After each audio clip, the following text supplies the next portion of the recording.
to hasten the return and the reappearance of the Master, the Mawla, صاحب النعمة صاحب الأمر والزمان حجة الحسن العسكري recite aloud صلوات على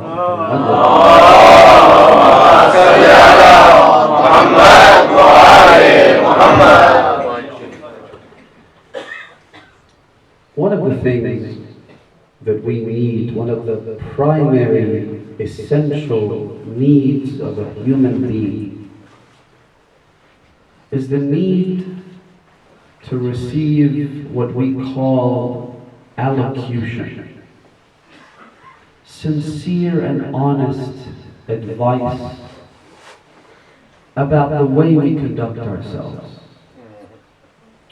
to be told what our flaws are, what our problems are. Nowadays, it's not fashionable to refer to a majlis as a majlis, or to use the technical description of a majlis, which is the word sermon.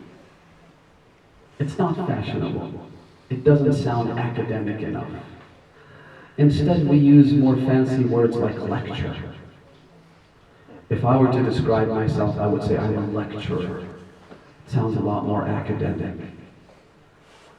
But if you look at the words and sayings of the Ahlul Bayt, they weren't lectures. They were sermons. They were sincere advice that made people uncomfortable and uneasy. That's what a sermon is. If it doesn't make me uncomfortable, there's something wrong. If I don't feel uneasy about myself after listening to a sermon, either I'm infallible, I'm perfect, which I know I'm not, or there's something wrong. Whether it be in the content of the talk or the delivery of the talk, it should make me uncomfortable. It should reflect those flaws that need to be fixed. Nobody likes to be preached to. That's one of the reasons people would abandon the prophets and the apostles and the imams. Because that's what the imams were there to do. To highlight the flaws, to address them as a doctor, as a physician, as a clinician would do. The Commander of the Faithful describes the Holy Messenger of Allah in Nahj al-Balagha by saying, طَبِيبٌ دَوَّارٌ بِطِبِّهِ قَدْ أَحْمَى مَوَاسِمَهِ أَعَدَّ مَرَاهِمَهِ. The Prophet was a physician who roamed looking for patients.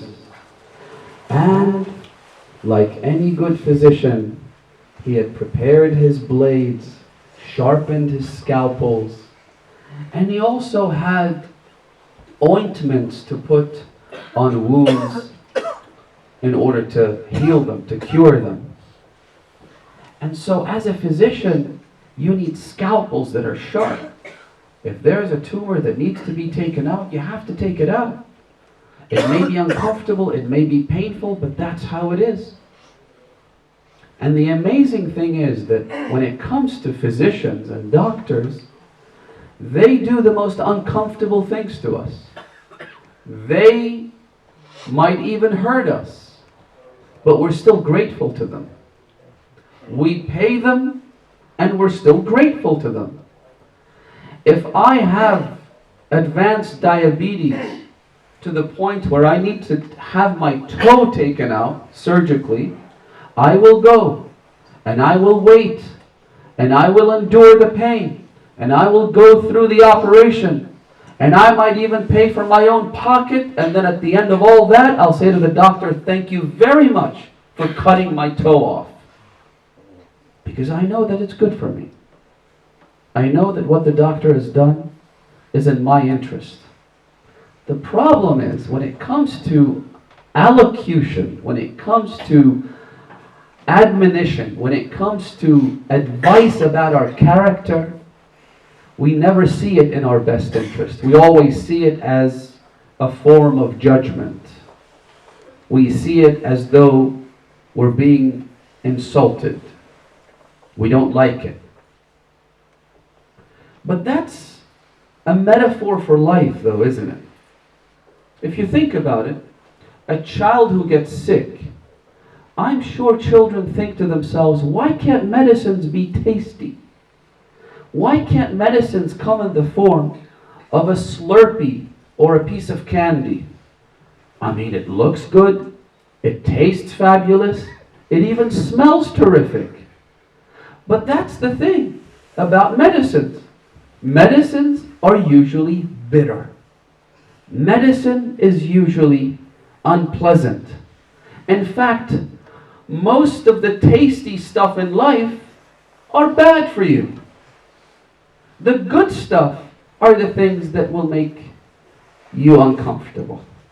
That's why a good sermon, a good lecture, call it what you will, is one that is bitter and makes you uncomfortable and makes you uneasy, because it's only then that you will be moved and you will feel the need to change. So I'm going to say some things that might make you uncomfortable tonight. And I beg for your forgiveness.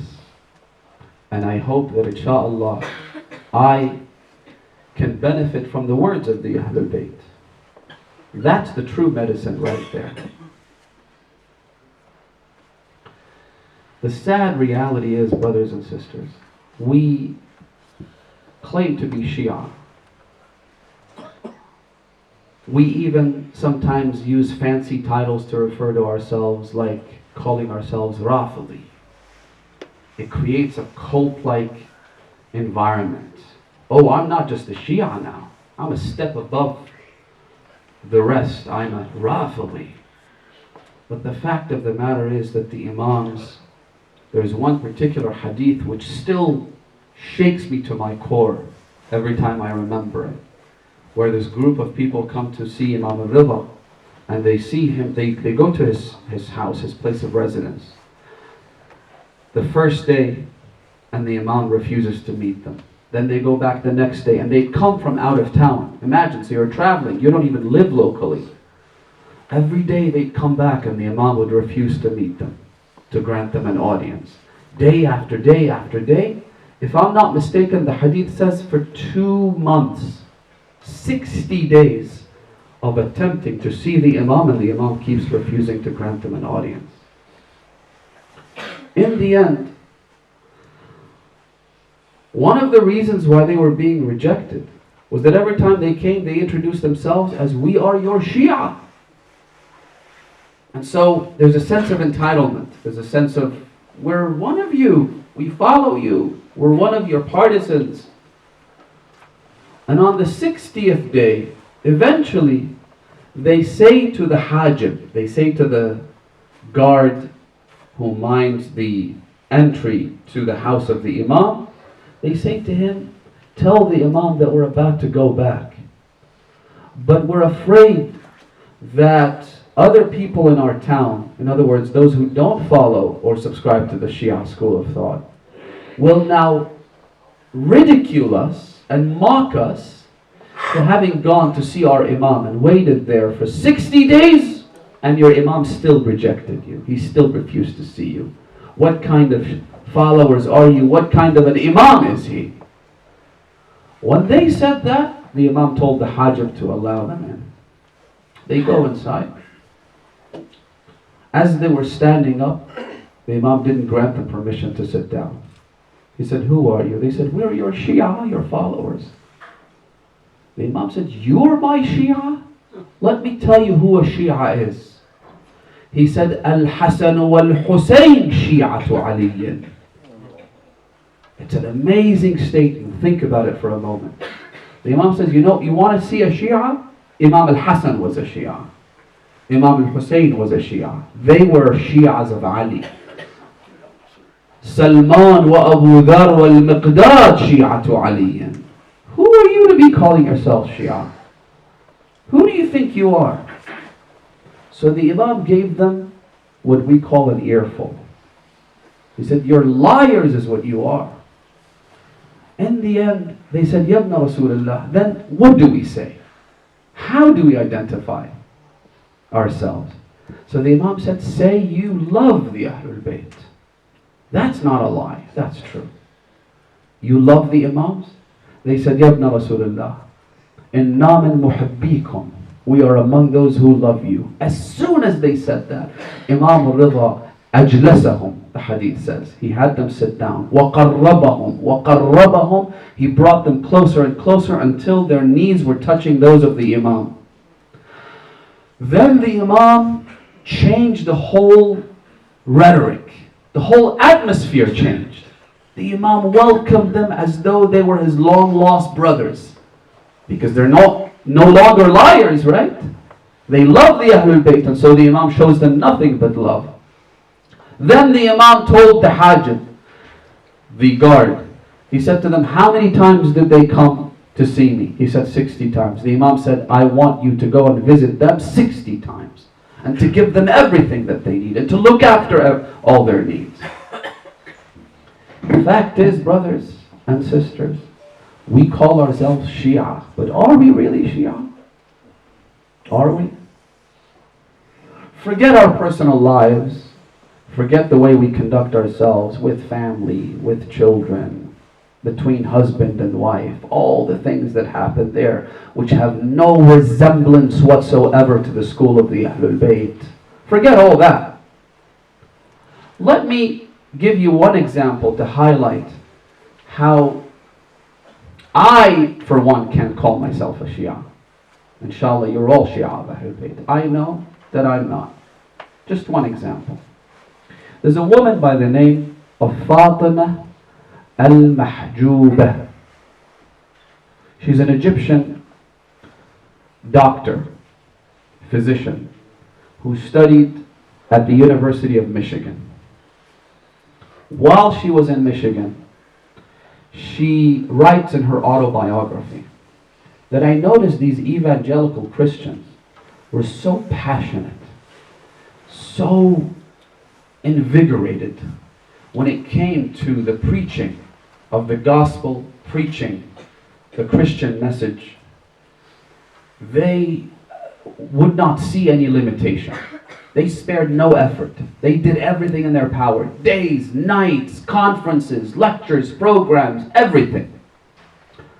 She says, I was inspired by that.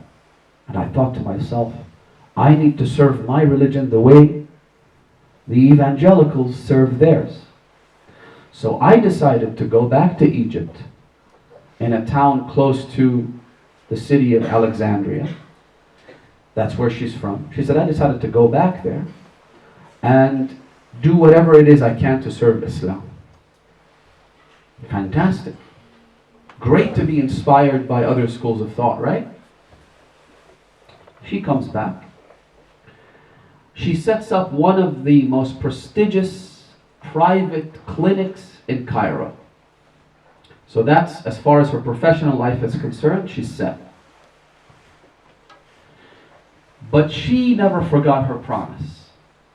And so she started writing and compiling an encyclopedia of Islamic history called Al-Mawsu'atu al-Dhahabiyyah fi al-Ulum al-Islamiyyah.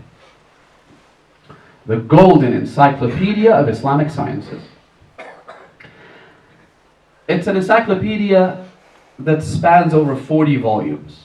Massive, right? I've seen it. And it's written exactly as you would expect an encyclopedia to be written. Very fine print, 2 columns in each page. Every entry has explanations and references and whatnot.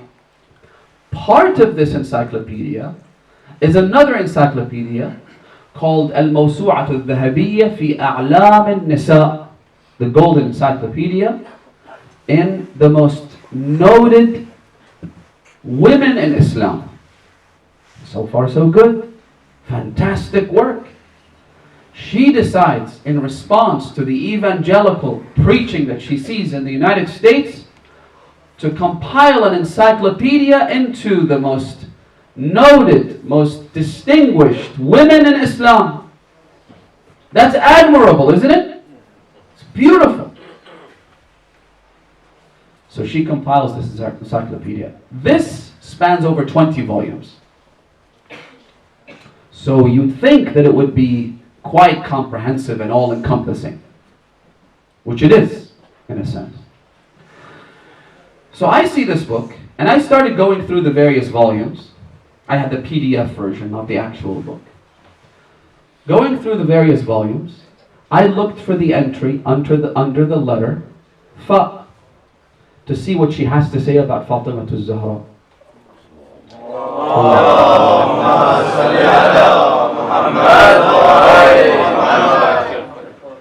Eventually I find it. Fatima bint Muhammad sallallahu alayhi wa alihi wa sallam.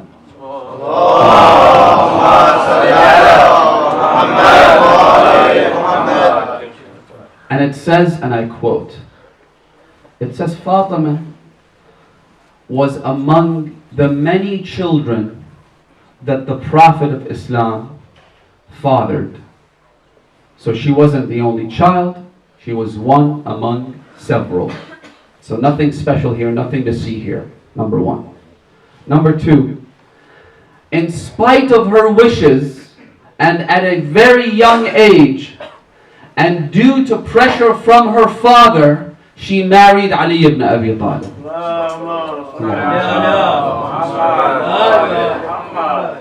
So she was a child bride, pressured into marrying the Imam at a young age. Point number two. Point number three. She was very keen on economic development. Now you read this and you think to yourself, what's she talking about, this Fatima al-Mahjuba? She was very keen on economic development, which is why when she felt that she was entitled to her father's inheritance and the land of Fadak, she fought to reclaim that inheritance to her very last day. She was keen on amassing wealth. In other words, she cared about money so much that she spent her life trying to reclaim her inheritance. My response to all of this is, fantastic work, Fatima al-Mahjuba. Brilliant work. This is admirable. This is incredible work. I wish we could have a statue after Fatima al-Mahjuba, so that we could go every day and look at it and admire the greatness of this woman. I'll explain in a little while. So that's Fatima. Then you flip through the pages and the volumes, looking for the letter Kha. The encyclopedia is about the most distinguished women in Islam. Who do you think of when you think of the most distinguished women in Islam? Khadija bint Khuwaylid, the first wife of the Prophet, the only love of the Prophet, the mother to the Prophet's children and his descendants. So you look it up. Well, let me make this easier for you. Stop looking. There is nothing about Khadija in over 30 volumes, in an encyclopedia that talks about the most distinguished women in Islam. Not a single entry, not a single paragraph about Khadija. Wow. Fantastic work, Fatima al-Mahjuba. Then you say to yourself, all right, let's see if there's anything about Aisha. Of course Aisha is going to be there, even if Khadija isn't. So you look for the letter Ayn, and you try to find the entry for Aisha. And you see that there's one page, and then you flip it, there's another page, you flip it, there's another page, and then you realize there's 2 volumes in the encyclopedia dedicated to Aisha. While Fatima al-Zahra gets only 1 derogatory paragraph, Aisha gets 2 entire volumes. Bravo, Fatima al-Mahjuba. Bravo, excellent work. Excellent work. Do you know why I'm saying this is excellent work and this is all admirable? Don't take it from me. Take it from Amir al Mu'mineen. Amir al Mu'mineen says, in the presence of some of his companions, he says, I wish I could make a deal with Muawiyah. You, Amir al Mu'mineen, doing a deal with Muawiyah of all people? What are you talking about? The Imam says, I wish Muawiyah would agree to make a deal with me. What deal? The Imam says, لَوَدَدْتُ أَنَّ مُعَاوِيَ يَصْرِفَكُمْ صَرْفَ الدِّينَارِ بِالدِّرْهَمِ. I wish Muawiyah would give me one of his people and take 10 of mine. Bravo, Fatima al-Mahjuba. This is how pathetic we are. This is us calling ourselves Shia of Ali, Shia of Fatima. Look at what they're doing, and then look at what we're doing. That's what they do. Serving their cause like none of us has ever served mine. And yet you look at the Shia, and here's what we have. We have a situation where we suffer from all kinds of toxic sin. Our lives, I said this the other night, I was addressing the sisters mostly, but also the brothers. I said, even the most innocent gatherings where family gets together to talk and to practice Salatul Arham, there's sin there. Our weddings are cesspools of sin and transgression. Our funerals, every aspect, whichever angle you look at my life, and it's a mess. There's hardly any resemblance to the ideal set by the Ahlul Bayt alayhim as-salam, and yet I dare to call myself a Shia. As Amir al Mu'mineen said, I wish Muawiyah would take 10 and only give me 1, because the dedication that those people in the other camp, the dedication that they exhibit is just mind-boggling. And then on the other hand, you look at us. I did say I'm going to say things that will make you uncomfortable. We have a situation where even the religious institutions are now more like social country clubs than religious institutions, where the mimbar is used by people who quote Rumi and Ibn Arabi as opposed to Imam al-Baqir and Imam al-Sadiq and Imam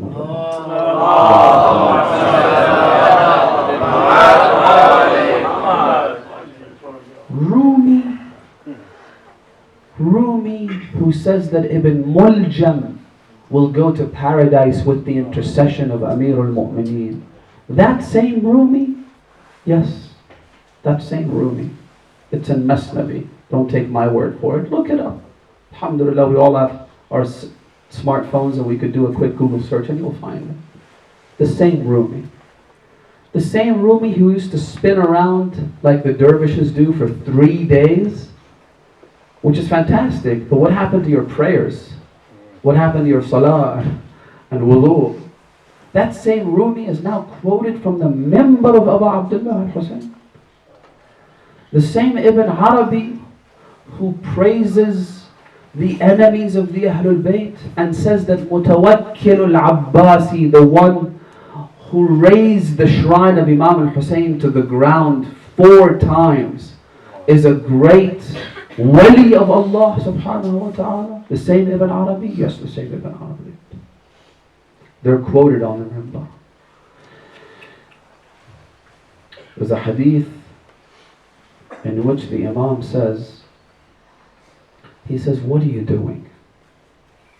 What are you doing? Imagine there's a river and you're standing right next to the river, but instead of drinking from the cold, pure stream that's in the river, the Imam says, talhasuna, you lick a rock next to the river because it happens to be a little damp. You're licking the rock instead of drinking from the river. That's what we do. Instead of saying قال الصادق قال الباقر قال الرضا قال الجواد and talk about the teachings of the Ahlul Bayt, 60 volume encyclopedia has been compiled containing nothing but the words of our 6th holy Imam, Imam al-Sadiq salawatullah wa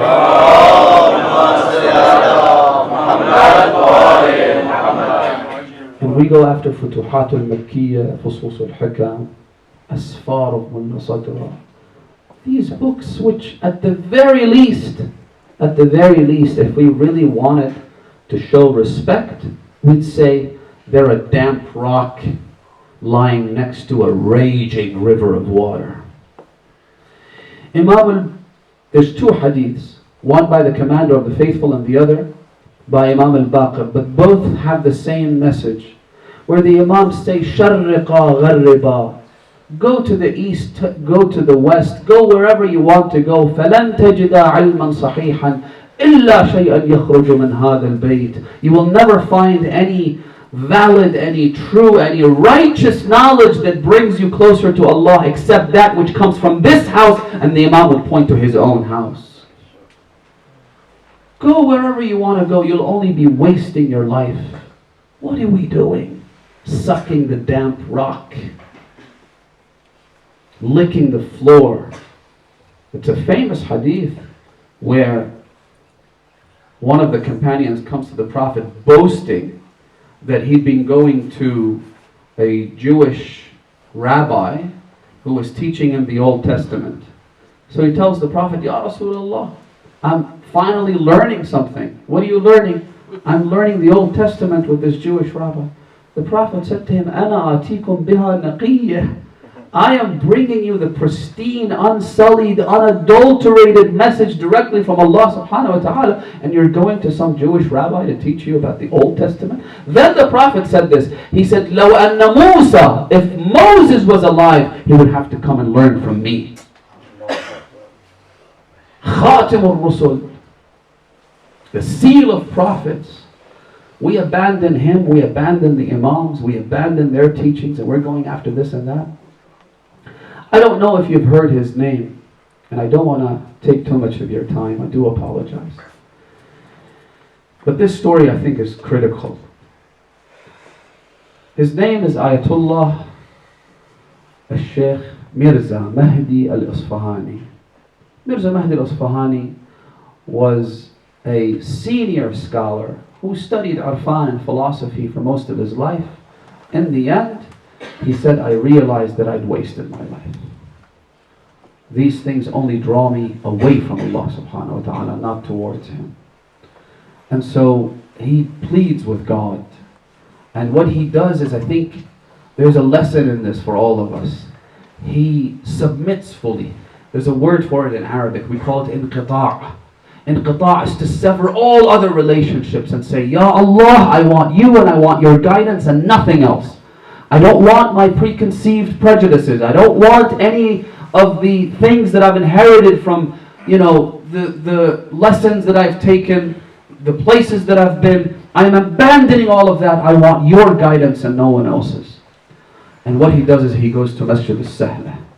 And for 40 weeks on end, in other words, an entire year, almost a year, he spends his time in crying and weeping to the point where he says that not a single grain of sand was left in the courtyard of Sahla except it had been touched by my tears. Cries and cries. Ya Hujjat ibn al-Hasan. We have an Imam. We have a living, breathing Imam, brothers and sisters. We have a master. We have a Mawla. We have an owner. We have a general. A commander-in-chief. So he says, at the end of it all, he saw things, we don't know all the details. By the way, he was also a teacher for Ayatollah Sheikh Wahid Khurasani, also a teacher for Ayatollah Sayyid al-Sistani. My grandfather also studied under him for about 17 years. He's a senior scholar of the highest caliber. And so he says, in the end, I saw something. He has shared only glimpses of what he saw, which is corroborated, what he saw is corroborated by other ahadith. So he's not bringing anything new or outrageous. He says, I saw a man wearing a banner across his chest. And on the banner there was no ink, there was no stitching. There was a writing, an inscription, but it was made from pure light. He says, I saw the light and I could read the statement. The statement read, and I quote, أخذ المعارف من غيرنا مساوق لإنكار إنكارنا وأنا الحجة ابن الحسن. He said, taking ma'rifah, in other words, ma'arif, the plural form of ma'rifah, meaning science and knowledge that claims to bring you closer to Allah subhanahu wa ta'ala. Taking this from anyone other than us, the Ahlul Bayt, the household of purity and infallibility, going anywhere, left, right, center, doesn't matter. Rumi, Hafiz, Ibn Arabi, Mullah Sadra, it doesn't matter. If it's not from the Quran and the Hadith, both together. Not just the Quran, because anybody quotes the Quran. The communists in Iraq used to hold banners with verses of the Quran. The Israeli Ministry of Foreign Affairs the other day tweeted with a verse from the Quran. So don't just quote the Quran. Quote the Quran along with the Hadith. The Thaqalain together. The Imam says that taking these ma'rifah from any other source, if you wish to do that, knock yourself out. Be my guest. But the Imam says that is tantamount to rejecting us. Musawiqun li'inkarina. So just say, I reject the Ahlul Bayt and do yourself a favor, is what the Imam is saying. Then the Imam said, وَأَنَا الْحُجَّةُ ابْنُ الْحَسَنِ. Let's keep this in mind when it comes to perfecting our religious education. When it comes to choosing the right speakers for the majalis, for the member of Abu Abdullah Hussein, which book to read, which tafsir to refer to. Be careful. Be careful. Don't just consume. Let's not just be consumers who gobble things up without paying very close attention as to the source of those materials. Now, again, I didn't wish to take this much time. I do apologize. May Allah bless you all for having commemorated the tragedies of the Ahlul Bayt over the past 2 months. And on these days and nights where we remember the tragedy that set off every other subsequent tragedy.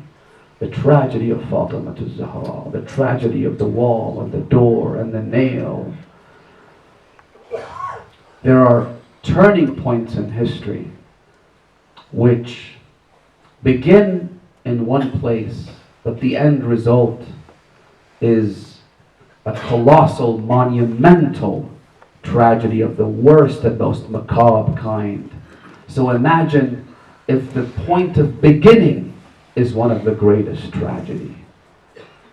It is without a doubt, without a shred of doubt, that it was the murder of Muhsin on the day the house of Amir al Mu'mineen was ambushed, which led to the murder of Ali al-Asghar on the day of Ashura. Without a doubt, it was Fatima's oppression on that day, only 3 days after the vicious murder of Rasulullah. Fatima al-Zahra found herself being surrounded by Bani Aslam. Bani Aslam in history are known to be min utat al-Arab. They were among the most vicious of Arabs living in the deserts. They were the ones brought in as mercenaries to ambush the house of Amir al Mu'mineen. Allahu Akbar. Now, tonight, I don't wish to focus on this tragedy, but I want to talk about one of the martyrs of Karbala, one of the heroes of Karbala, one of the greatest people who offered the highest sacrifices in Karbala, even though this person was never present in Karbala. Of course, I'm talking about Ummul Baneen, the mother of Abbas ibn Amir al Mu'mineen, a mother who raised her children to respect Imam al-Hussein and Imam al-Hassan, Lady Zainab, always instructed her children to call them Sayyidi wa Mawlai, never refer to them as brother. Hussein isn't just your brother, Abbas. Hussein is the master of the youth of paradise. Say Ya Sayyidi wa Ya Mawlai. Zainab is the same, Imam al-Hassan is the same.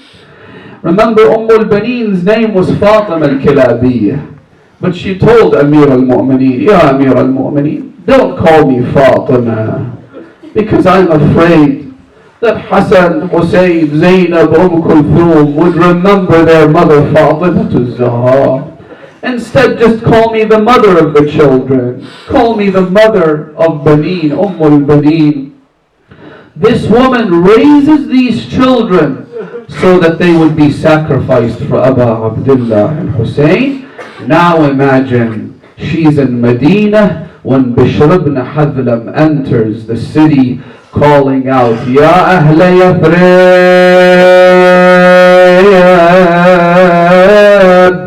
La muqama lakum biha. O people of Yathrib, O people of Medina, this city is no longer worth living in because the master of the city, Abu Abdullah, is no longer here. Ya Ahla Yathrib, la muqama lakum biha. قتل الحسين فأدمعي مدرار الجسم منه بكربلاء مضرج والرأس منه على القناة مشال. Suddenly a woman comes out, Ya Hada, I heard you mention the name of Hussein. What has happened to my son Hussein? She said.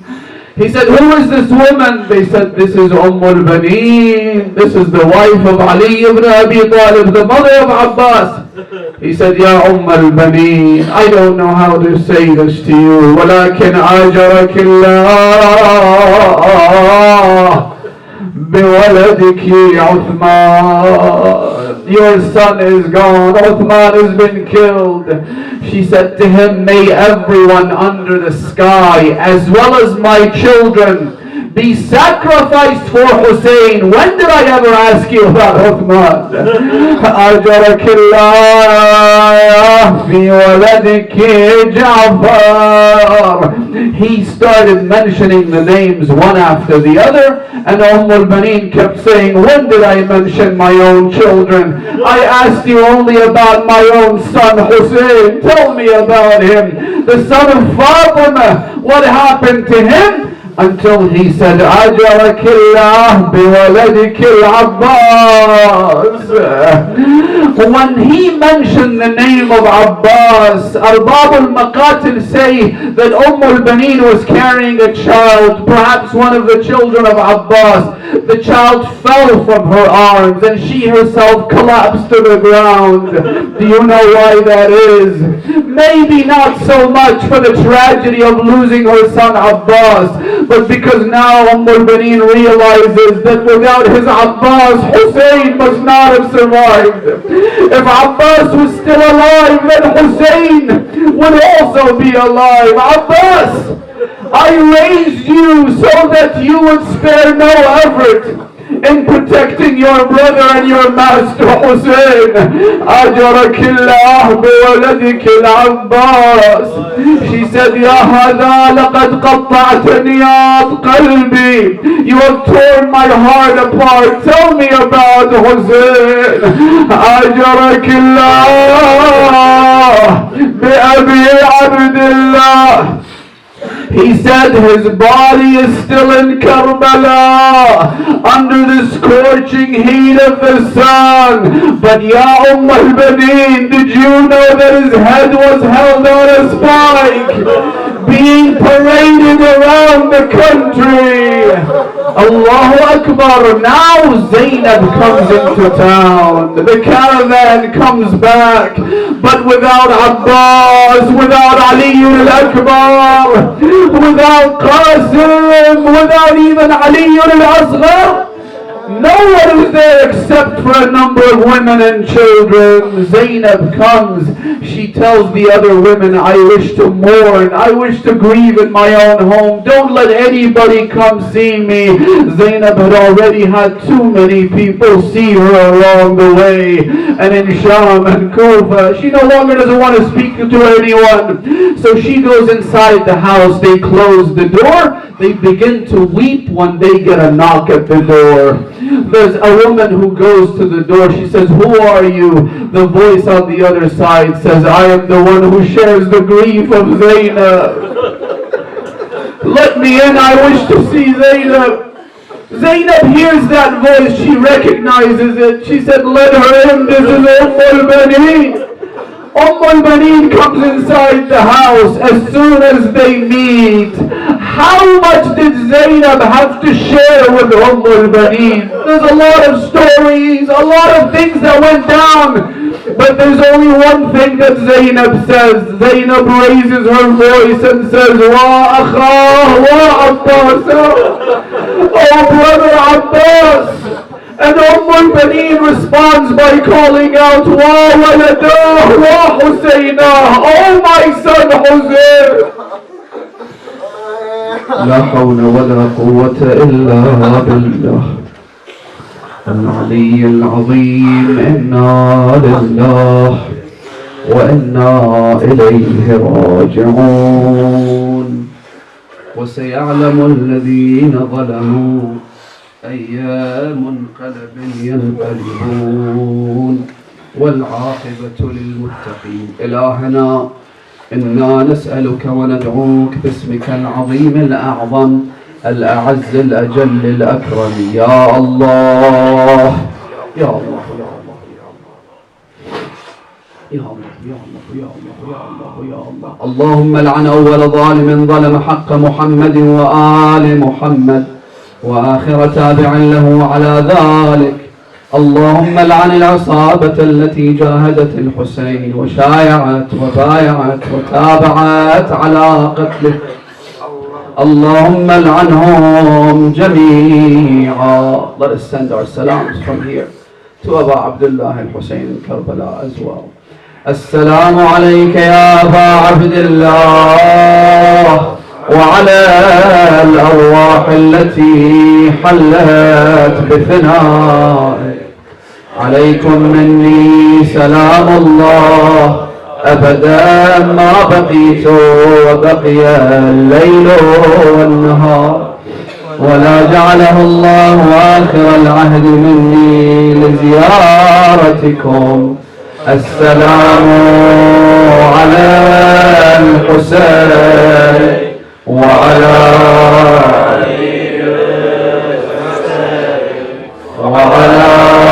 أولاد الحسين وعلى أصحاب الحسين ورحمة الله وبركاته.